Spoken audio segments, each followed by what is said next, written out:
Principal, Monsieur le chef du deuxième groupe d'opposition. Monsieur le Président, nous sommes favorables au libre-échange et le partenariat transpacifique est une opportunité pour le Québec. Mais il y a aussi des graves dangers. Monsieur le Président, dans l'état actuel de l'économie du Québec, si le gouvernement libéral continue de ne rien faire, cet accord pourrait être coûteux pour les Québécois, en particulier, bien sûr, pour les agriculteurs, mais pour tous les producteurs. On le sait, Monsieur le Président, actuellement, le niveau de productivité des entreprises québécoises est plus bas que celui des entreprises des autres pays avec qui on signe l'entente. Donc, il y a un risque réel, Monsieur le Président, que si le gouvernement ne fait rien, que les produits de l'étranger entrent plus au Québec plutôt que le contraire. Donc, le premier ministre doit se réveiller. Il doit agir avant qu'il soit trop tard.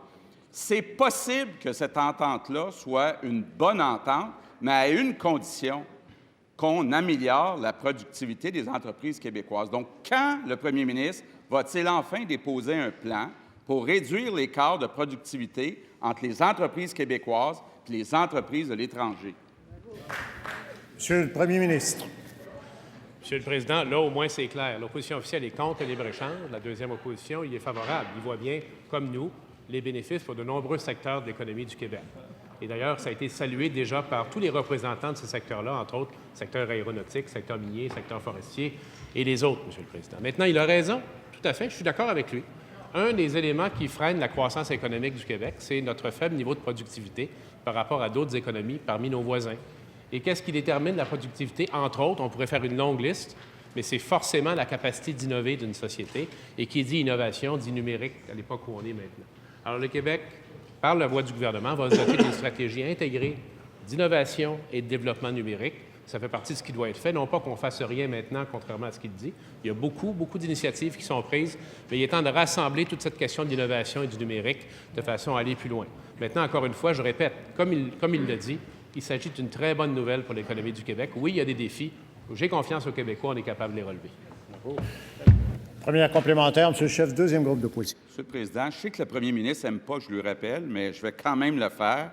Le Québec est 57e sur 61 États en Amérique du Nord pour son niveau de richesse par habitant. Pourquoi? Essentiellement à cause de l'écart de productivité.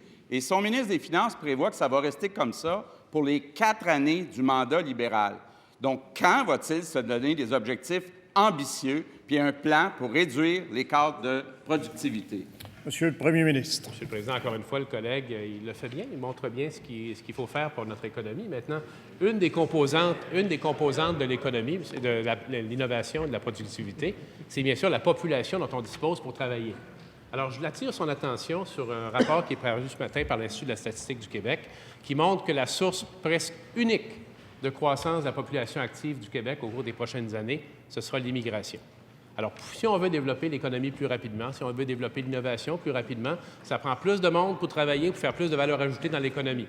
Alors, je l'engage à revoir sa position sur l'immigration, qui est en fait un facteur nuisible pour l'innovation et la capacité de croître de l'économie du Québec.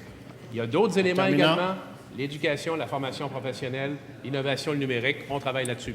Deuxième complémentaire, Monsieur le chef, deuxième groupe d'opposition. Monsieur le Président, moi, je m'excuse, je suis en désaccord avec le premier ministre. La raison principale pourquoi il y a un écart de productivité entre les entreprises du Québec, par exemple, et celles des États-Unis, c'est d'abord parce qu'il manque d'investissement privé. Or, avec la nouvelle entente, le premier ministre veut envoyer nos entreprises à la guerre avec un tire-poids. C'est certain qu'on va perdre, Monsieur le Président. Quand va-t-il avoir un objectif ambitieux pour enfin réduire cet écart de productivité? Monsieur le premier ministre. Monsieur le Président, depuis des années, notre collègue a un discours qui est celui du déclin pour le Québec.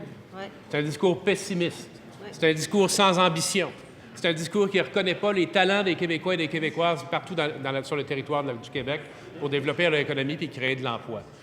On fait déjà mieux, on va faire encore mieux. Il a raison, il y a des défis. Mais plutôt qu'envoyer le message du déclin à la population du Québec qui travaille fort, qui leur dit donc comment il va faire, lui, pour les accompagner, parce que nous, on va le faire, on va être aux côtés de la population.